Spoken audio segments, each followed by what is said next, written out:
Martes 3 de febrero de 2026. Tres mensajes del Evangelio de hoy, tomado del Evangelio de San Marcos, capítulo 5, versículos del 21 al 43. En aquel tiempo, Jesús atravesó de nuevo a la otra orilla. Se le reunió mucha gente a su alrededor y se quedó junto al lago. Se acercó un jefe de la sinagoga que se llamaba Jairo, y al verlo se echó a sus pies rogándole con insistencia: «Mi niña está en las últimas. Ven, pon las manos sobre ella para que se cure y viva». Jesús se fue con él, acompañado de mucha gente que lo apretujaba. Había una mujer que padecía flujos de sangre hacía 12 años. Muchos médicos le habían sometido a toda clase de tratamientos y se había gastado en esto toda su fortuna. Pero, en vez de mejorar, se había puesto peor. Oyó hablar de Jesús y, acercándose por detrás entre la gente, le tocó el manto, pensando que con solo tocarle el vestido curaría. Inmediatamente se secó la fuente de sus hemorragias y notó que su cuerpo estaba curado. Jesús, notando que había salido fuerza de él, se volvió enseguida en medio de la gente, preguntando: «¿Quién me ha tocado el manto?». Los discípulos le contestaron: «¿Ves cómo te apretuja la gente y preguntas: ¿quién me ha tocado?». Él seguía mirando alrededor para ver quién había sido. La mujer se acercó asustada y temblorosa. Al comprender lo que había pasado, se le echó a los pies y le confesó todo. Él le dijo: «Hija, tu fe te ha curado. Vete en paz y con salud». Todavía estaba hablando cuando llegaron de casa del jefe de la sinagoga para decirle: «Tu hija se ha muerto. ¿Para qué molestar más al maestro?». Jesús alcanzó a oír lo que hablaban y le dijo al jefe de la sinagoga: «No temas, basta que tengas fe». No permitió que lo acompañara nadie más que Pedro, Santiago y Juan, el hermano de Santiago. Llegaron a la casa del jefe de la sinagoga y encontró el alboroto de los que lloraban y se lamentaban a gritos. Entró y les dijo: «¿Qué estrépito y qué lloros son estos? La niña no está muerta, está dormida». Se reían de él, pero él los echó fuera a todos y con el padre y la madre de la niña y sus acompañantes entró donde estaba la niña. La cogió de la mano y le dijo: «Talita cumi», que significa: «Contigo hablo, niña, levántate». La niña se puso en pie inmediatamente y echó a andar. Tenía 12 años y se quedaron viendo visiones. Les insistió en que nadie se enterase y les dijo que dieran de comer a la niña. Palabra del Señor. Gloria a ti, Señor Jesús. La liturgia de este día nos regala un evangelio bellísimo, un evangelio centrado en la fe, un evangelio centrado en los milagros que reciben aquellos que tienen verdadera fe en el Señor, un evangelio que contrasta dos imágenes: el de una mujer que llevaba 12 años muriendo, 12 años con una hemorragia, y el realizado a una niña que llevaba tan solo 12 años viviendo. Dos milagros que hace el Señor y fortalecen nuestra fe. Y creo que la pregunta que nos suscita este evangelio es: ¿qué tipo de fe tienes tú? Vamos a ver 3 tipos de fe en este evangelio. Primero, la fe de la muchedumbre. Segundo, la fe de Jairo. Tercero, la fe de la hemorroísa. Vamos con el primer punto, la fe de la muchedumbre. El Señor Jesús iba a sanar a la hija de Jairo. De repente, una hemorroísa le toca, se sana, y de alguna manera por esta interrupción en el camino hacia la casa de Jairo, muere la hija de Jairo. Y entonces viene una muchedumbre a decirle a Jairo: «Tu hija ha muerto». ¿Por qué molestar más al maestro? Estamos ante una fe inmadura. Entonces, el primer tipo de fe, el de la muchedumbre, es inmadura. Noten que era gente que creía en el Señor, por eso le llaman maestro. Y sin embargo, tienen una imagen deformada de Jesús, porque le dicen a Jairo que no moleste a Jesús. Es decir, ellos piensan que lo que está haciendo Jairo es molestar a Jesús, cuando en realidad lo que está haciendo Jairo es poner toda su confianza en él, es abrir su corazón. Estamos hablando de un jefe de sinagoga, una persona prestigiosa entre los judíos, y con un acto de tremenda humildad se postra ante Jesús a suplicar un milagro. Y esto por supuesto que no va a molestar a Jesús, porque Jesús siente tremenda compasión por él y por su niña, porque Jesús le ama y ama a su niña, porque Jesús es todo amor. Pero estas personas con fe inmadura creen que Jairo estaba molestando a Jesús, es decir, tenían una imagen deformada de Jesús. Pero además esta fe de la muchedumbre, esta fe inmadura, estaba untada de vanidad, a tal punto que estaban diciendo prácticamente que Jesús no tenía nada que hacer. Ya la niña había muerto, por consiguiente ya no había nada que hacer. De alguna manera sabemos más que Jesús. No molestes al maestro porque ya Jesús no puede hacer nada con esta niña que ha muerto. No creemos que la pueda resucitar. A lo mucho sería capaz de sanarla, pero ahora ya murió, no puede hacer nada. Noten que hay algo de fe. Claro que hay una convicción de que Jesús tiene poder, pero tal vez no creen que Jesús tenga tanto poder. Y así nos encontramos con personas que, aún con buena intención, nos hacen dudar, con las palabras, con los comportamientos, con su manera de vivir la fe. Una fe inmadura que de alguna manera pone en duda la fe de otras personas. Puede que nosotros mismos estemos experimentando esa fe inmadura. Creemos en un Dios, creemos que Jesús tiene poder, vamos a misa de vez en cuando, y sin embargo nuestra manera de vivir la fe puede estar marcada de un cierto racionalismo, como el de esta muchedumbre, que bajo la lógica humana hay cosas que ya no se pueden hacer.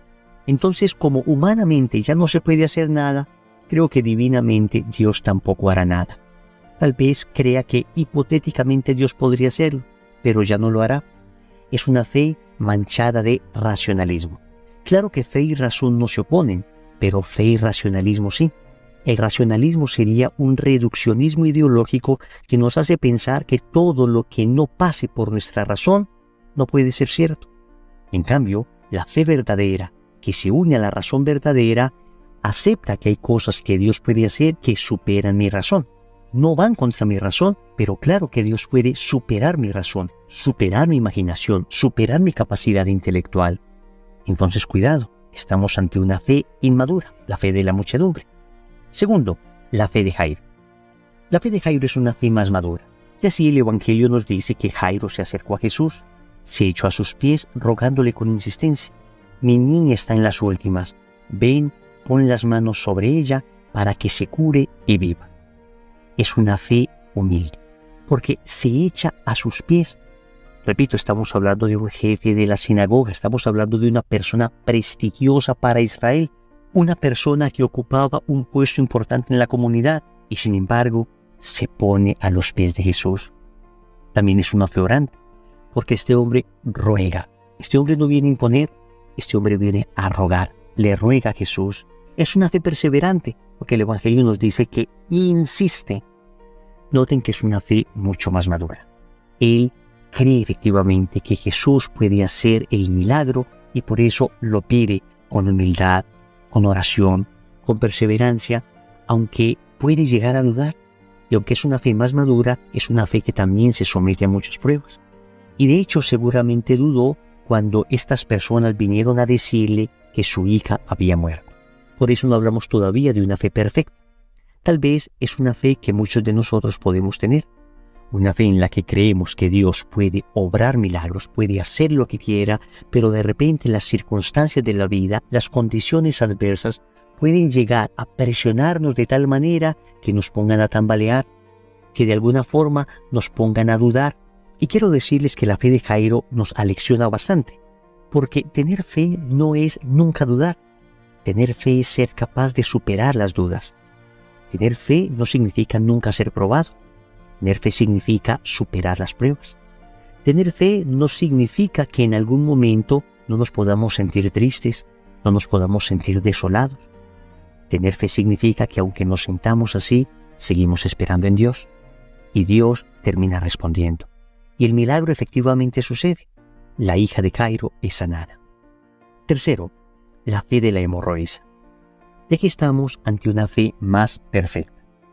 El Evangelio dice lo siguiente: esta mujer oyó hablar de Jesús y acercándose por detrás entre la gente le tocó el manto, pensando que con solo tocarle el vestido curaría.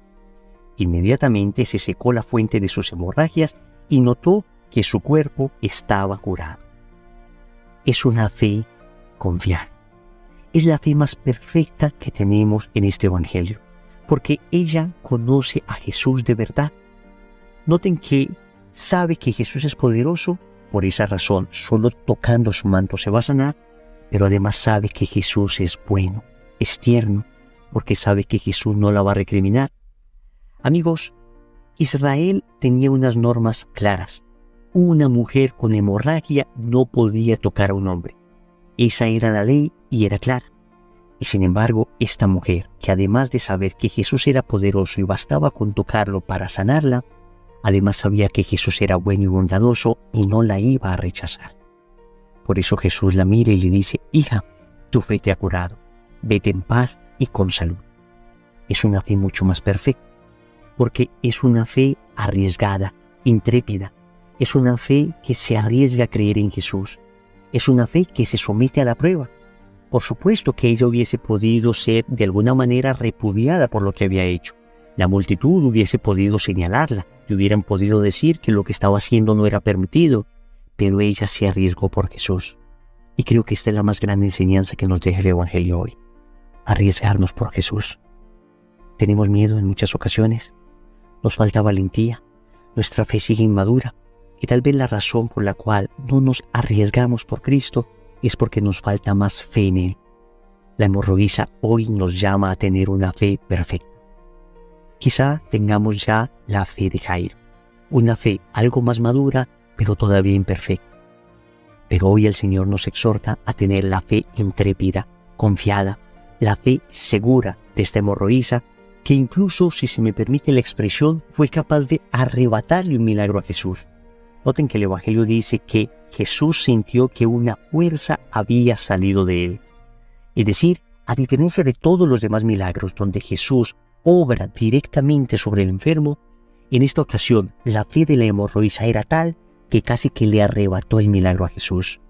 Amigos, miremos la fe de esta mujer y aprendamos de esta fe. Cuánto nos falta a nosotros y cuánto quisiéramos tener, aunque sea un poquito, de esa fe perfecta de esta hemorroísa. Oremos. Amado Señor, hoy me hablas de la fe a través de la liturgia. Y sabes, Señor, que yo creo, pero necesito que todavía aumentes mucho mi fe. Seguramente tengo una fe como la de la muchedumbre, una fe todavía muy inmadura, una fe que todavía no cree plenamente en tu palabra, una fe que todavía somete tus acciones a mis débiles y pobres raciocinios humanos. Por eso te suplico que me ayudes a madurar en la fe, a tener una fe más madura como la de Jairo.